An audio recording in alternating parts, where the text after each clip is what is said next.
And good afternoon, everyone. This is Tom from Roadrunner Garage, as promised, doing a deep dive into the three Matchbox catalogs I bought at the model show in Fulton yesterday. First one we'll do is the 1970 version. See, they had a lot of play sets back then. It's with a lot of what I see in this catalog, it really looks like what Matchbox was trying to do was to compete with Hot Wheels, because Hot Wheels came out, I believe, in the late 60s, like around 68, 69. And I think Matchbox was trying to compete with Hot Wheels. This is why they made all these sets that came out. I believe that's kind of my theory.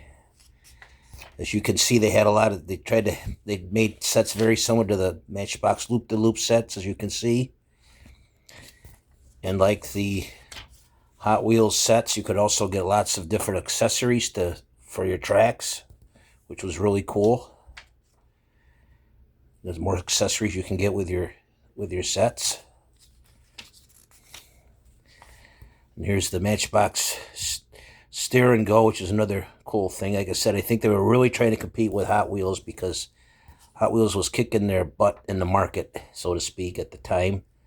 That's why we came out with the Superfast in 1970. And this is 1 through 75. These are basically mostly the same castings as the pre-Superfast, just with Superfast wheels on them. Like I said before, I think to better compete with Hot Wheels. That's kind of my theory on the subject. So we're trying to compete with Hot Wheels at the time. And now the funny thing is that Matchbox and Hot Wheels are basically the same company now. They're both owned by the same outfit now. Isn't that something? Kind of amazing how things turn out like that, but it's the truth that Hot Wheels and Matchbox are owned by the same company.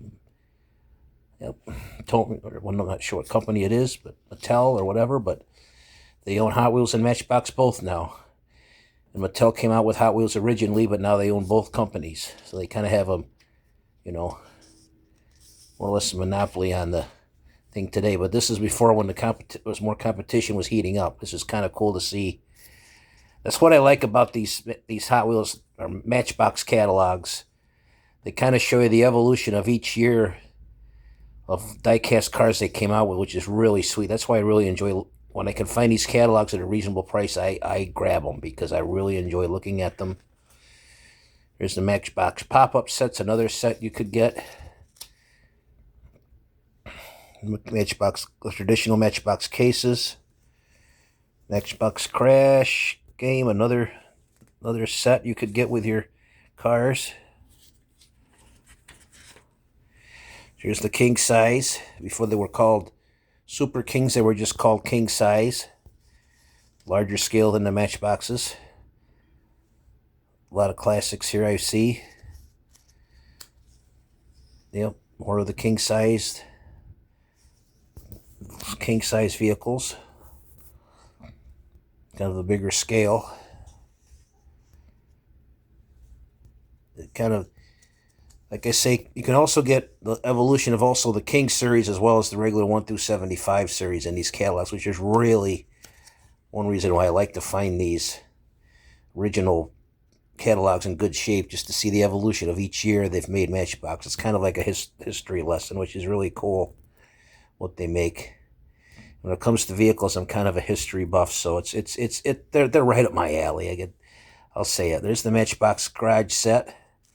Matchbox always seem to have some sort of garage set or some sort of park, like a 3-story parking lot set. They always seem to have things like that. Of course, here's the models of yesteryear cars. Basically, I think most of them were like from the 1920s and earlier, mostly.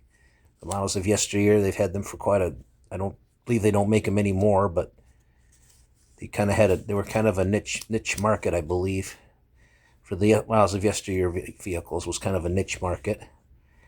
And the veteran car gifts, the car pen sets, using models of yesteryear models.